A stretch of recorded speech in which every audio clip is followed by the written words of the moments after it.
Dear students, today I'll start a new topic, that is transformation of sentences, and it is included in your syllabus of SS second year alternative English.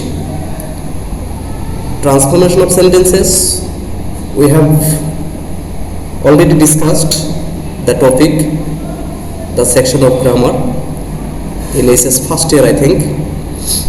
So this year it will be easier for you because you are very much concerned, or you already have understood what is transformation of sentences. So transformation of sentences, we need to transform the sentence to its different form, such as affirmative to negative, negative to interrogative, affirmative to interrogative. So I'll discuss in Hindi for your better understanding. First of all, I'm going to give you some rules of interchange of affirmative into negative sentence, affirmative to negative हम करेंगे आज. You all know, I think, what is affirmative sentence? The sentence which brings a positive sense, that is affirmative sentence, and the sentence which brings a negative sense, that is negative sentence. affirmative और negative ये हो गया कि जो positive sense लाते हैं, it will indicate yes, जिसको हम है बुदक sentence भी कह सकते हैं, और negative sentence हम सबको पता है negative होते हैं. So एक रूल मैंने पहले लिखा, to transform affirmative into negative, जो हमें जब हम affirmative से negative करेंगे क्या करना पड़ता है? We use opposite word of sentences,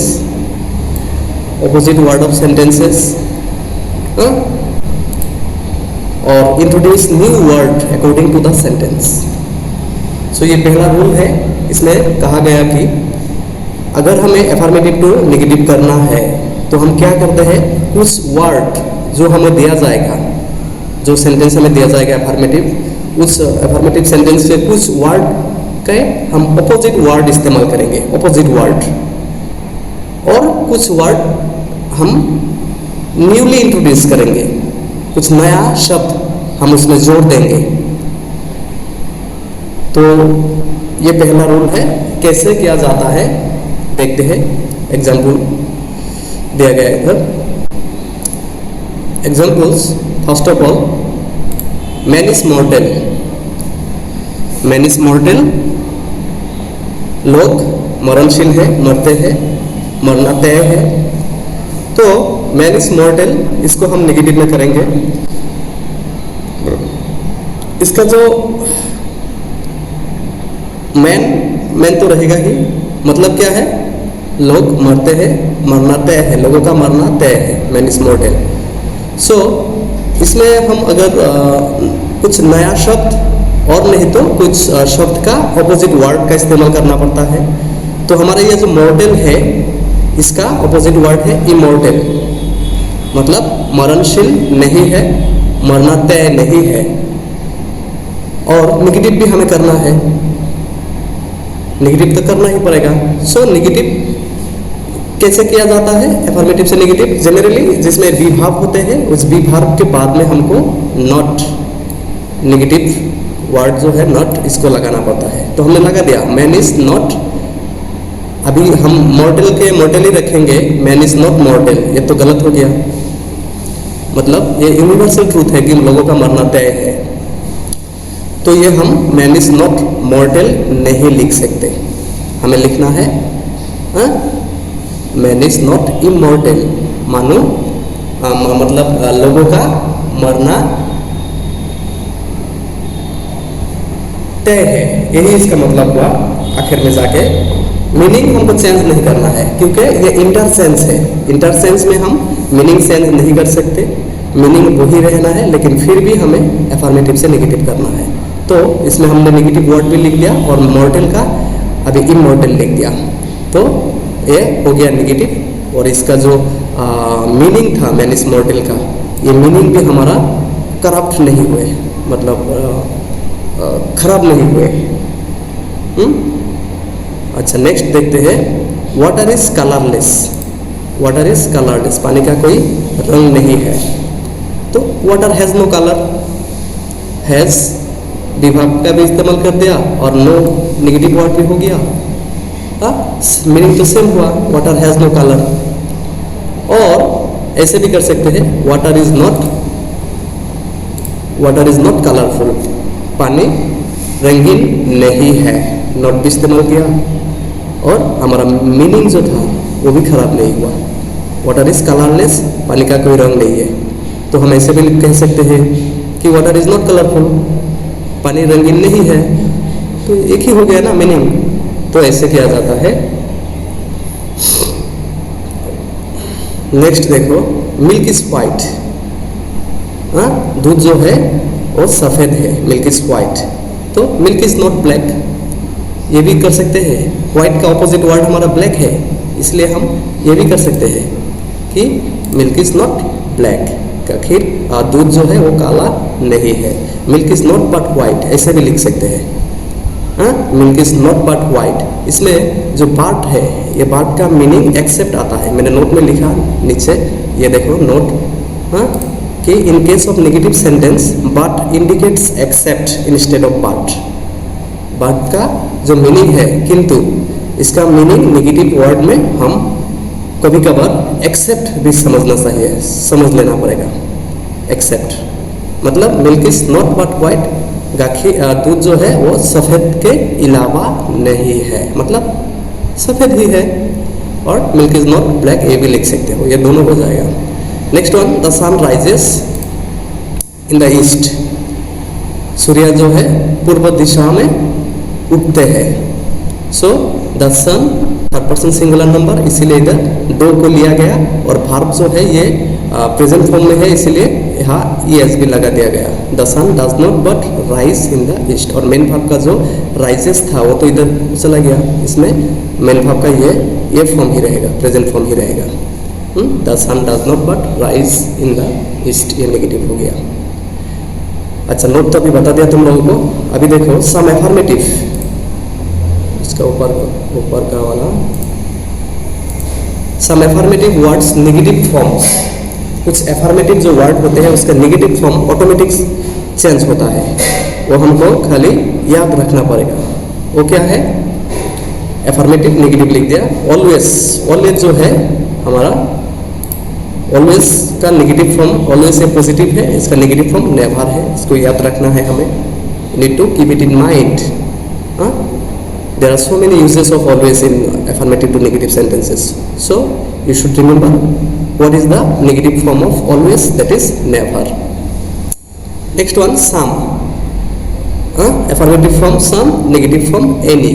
Automatic sense हो जाएगा, ये याद रखना है। अगर भूल जाओगे तो वो आंसर तुम्हारा गलत हो जाएगा। तुम कुछ भी करो लेकिन अगर साम रहेगा तो उसमें ए नहीं हो जाएगा, डेफिनेटली वो ऑटोमेटिक सेंस हो जाएगा, उसको बदलना ही पड़ेगा। बाकी जितना भी चेंज करो, शाम को सामी रख दिया नेगेटिव में भी, तो ये गलत हो जाएगा। Next one, all every. All every, all नहीं तो एवरी, इसका ये दोनों पॉजिटिव फॉर्म है, एफर्मेटिव फॉर्म है, और इसका नेगेटिव नो हो जाएगा। ऑल का भी नो, एवरी का भी नो हो जाएगा। तो इसका एग्जाम्पल भी देखते हैं। ये देखो बहुत सारा एग्जाम्पल दिया गया इधर। Everybody wishes to be happy, सभी सुखी होना चाहते हैं। तो एवरी के बदले में हमें क्या लिखना है? नो लिख दिया, नो, और बॉडी बॉडी ही रहेगा। Nobody wishes to be happy तो नहीं लिख सकते कि कोई सुखी होना नहीं चाहता, ये तो गलत हो जाएगा ना, मीनिंग सेंस हो जाएगा। तो ये इंटरसेंस है, इसमें हम मीनिंग सेंस नहीं कर सकते, ये यूनिवर्सल ट्रूथ है। इसीलिए हमें इसका हैप्पी का ऑपोजिट वर्ड क्या है? अनहैप्पी। इसको इस्तेमाल करना बेहतर होगा। So nobody wishes to be unhappy, कोई असुखी होना नहीं चाहता, मतलब सभी सुखी होना चाहता है। और ऐसे भी कर सकते हो ये फॉर्म में भी, there is nobody who does not wish to be happy. दुनिया में कोई नहीं है जो सुखी होना नहीं चाहता। Next one, I am a little tired now, मतलब मैं थोड़ा सा थका हुआ हूँ, टायर्ड, थोड़ा सा टायर्ड हूँ मैं। I am a little tired now, तो ये लिटिल के बदले इधर मच लिया गया, मच ज़्यादा, हाँ मच लिया गया। I am not much tired now, मतलब मैं बहुत ज़्यादा टायर्ड नहीं हूँ, मतलब थोड़ा सा टायर्ड हूँ। बहुत ज़्यादा टायर्ड नहीं हूँ, मतलब थोड़ा सा टायर्ड हूँ, हाँ। तो ये ए लिटिल के बदले मच को इस्तेमाल करते हैं, तो इसका नेगेटिव फॉर्म और नॉट भी इस्तेमाल किया हो गया। Next one, I shell always remember you, मैं सदा तुमको याद रखूंगा। तो आई शैल ही रहेगा। ऑलवेज के बदले हमें क्या लिखना है? नेगेटिव फॉर्म क्या है ऑलवेज का? Never, never. So I shall never, remember का अपोजिट वर्ड क्या है? फॉरगेट, यू ही रहेगा। So I shall never forget you, मैं तुम्हें कभी नहीं भूलूंगा, मतलब मैं तुम्हें सदा याद रखूंगा। सेम हो गया मीनिंग, तो इसका मीनिंग भी मतलब खराब नहीं हुआ। Next one, every soul has its body, every soul has its body, मतलब सभी आत्मा के एक शरीर होता है। सोल आत्मा, बॉडी शरीर। So every soul has its body, सभी शरीर के आत्मा के एक शरीर होता है। जहाँ आत्मा है उधर शरीर है, इसका मतलब यह हुआ। सो ये कैसे करेंगे हम? There is no soul without a body, शरीर के अलावा कोई आत्मा नहीं है, मतलब जहाँ आत्मा है वहाँ शरीर है। So there is no soul without a body, इस तरह से भी हम इसको कर सकते हैं। एक ही तरह की और एक है, where there is smoke there is fire, जहाँ धुआं है वहाँ आग है। तो इसको हम नेगेटिव में कैसे करेंगे? There is no fire without smoke, हाँ ऐसा आग ही नहीं है जहाँ स्मोक धुआं ना हो। और ये जो है ये बहुत इंपॉर्टेंट एक एग्जाम्पल है, आता है एग्जाम में बहुत बार आया है। एवरीबॉडी मस्ट एडमिट और confess that he is an honest man, everybody must admit और confess that Tendulkar is a great player, हाँ एवरीबॉडी मस्ट एडमिट और confess that Mary Kom is the best boxer. तो ऐसा कुछ भी हो सकता है। तो ये सेंटेंस याद रखो, एवरीबॉडी का बदले में तो हमें नोबॉडी होता है, नेगेटिव करना है, हाँ हमें करने को दिया affirmative to negative. So everybody के ऑपोजिट फॉर्म और जो नेगेटिव फॉर्म है वो नोबॉडी है। और मास्ट, मास्ट जोर देता है, जोर देता है मास्ट, तो ये कैन, कैन में बदला गया, इसका ऑपोजिट वर्ड कैन हो गया, हाँ। और एडमिट कॉन्फेस के ऑपोजिट वर्ड क्या है? डिनाई, हाँ that he is an honest man. So nobody can deny that he is an honest man, कोई ये डिनाई नहीं कर सकता कि वो एक अच्छा आदमी है, ऑनेस्ट मैन है। Next one, it is sure that he will pass the examination, तो मतलब ये तय है, हाँ कि वो एग्जाम में पास करेगा। मतलब क्या है कि यहाँ पे कोई डाउट ही नहीं है, कोई संदेह नहीं है कि वो एग्जाम में पास करेगा, श्योर है। तो there is no doubt that he will pass the examination. So ऐसे भी किया जाता है। और नेक्स्ट जो 2 नंबर का रूल लिखा गया वो है, if there is only alone in a sentence, अगर कोई सेंटेंस में तुम्हारा ओनली नहीं तो एलोन रहेगा तो इंस्टेड ऑफ दैट, मतलब ओनली और एलोन के बदले में हमें और कुछ लिखना है। इन केस ऑफ मैन, आदमी के बारे में क्या लिखना है? आदमी होगा तो नन बट, जहाँ पे ओनली एलोन रहेगा उस सेंटेंस को ओनली एलोन को हटा के अगर आदमी हुआ तो नन बट लिखेंगे। इन केस ऑफ थिंग, अगर कुछ चीज हुआ तो नथिंग बट लिखेंगे। In case of as number, as हो अगर संख्या हो तो उसके बदले में हमें नॉट मोर देन लिखना है, is place to form negative sentence. ठीक है, तो ये इंपॉर्टेंट एक रूल है, इसको नोट डाउन करो और एग्जाम्पल देखो। Only God can save us, ये एग्जाम्पल दिया गया, only God can save us. तो हमें पता है कि ओनली के अलावा instead of only we need to place. In case of man none but लिखना है हमें। सो गॉड, गॉड को हम आदमी ही मानते हैं, हमारे जैसे ही मानते हैं, तो इसको हम आदमी के हिसाब से लगाया, ओनली के बदले नन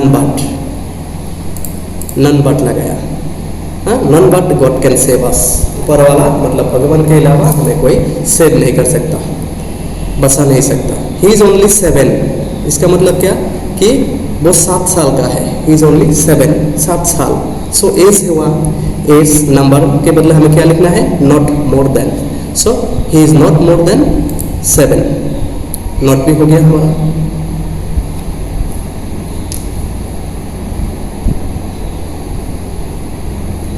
अच्छा, नेक्स्ट देखो, only the science students can apply the post. Science students can apply the post. Student मतलब ये लोग हुआ, आदमी हुआ, तो इसके में नन बट लगाएंगे हम। None but the science student can apply for the post. Science student के अलावा और कोई अप्लाई नहीं कर सकता। अच्छा, और एक रूल है नंबर 3, इंस्टेड ऑफ मास्ट। मास्ट अगर कोई सेंटेंस में रहेगा तो इसको बदले में हमें क्या लिखना है, नेगेटिव करने के लिए कैन नॉट बट लिख सकते हैं, और नहीं तो can not help plus verb जो होगा उसका ing लगा के हम एफर्मेटिव टू नेगेटिव कर सकते हैं।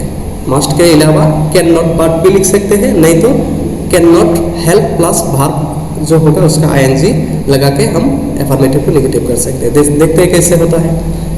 Example, we must obey our parents. हाँ, we must obey our parents.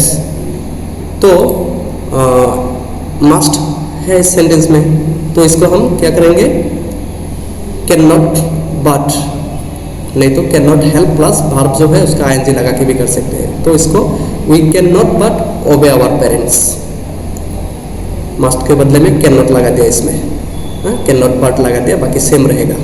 Next, we must care them. So must के अलावा हमें कैन नॉट बट, नहीं तो can not help plus verb का ing लगा सकते हैं। So we can not help, अभी वर्ब जो है वो केयर है, ing लगा दिया care them, we can not help caring them. So आज के लिए इतना ही, वीडियो को हम ज़्यादा बड़ा नहीं कर सकते। तो उम्मीद है सबको समझ में आया होगा। आगे हम, ये पार्ट 1 है, नेक्स्ट में हम और भी वीडियो डालेंगे। अगर कोई दिक्कत हो, if you found any difficulties then you can text me. मैं क्लास को यहीं पर ख़त्म करता हूँ। Thank you all for watching.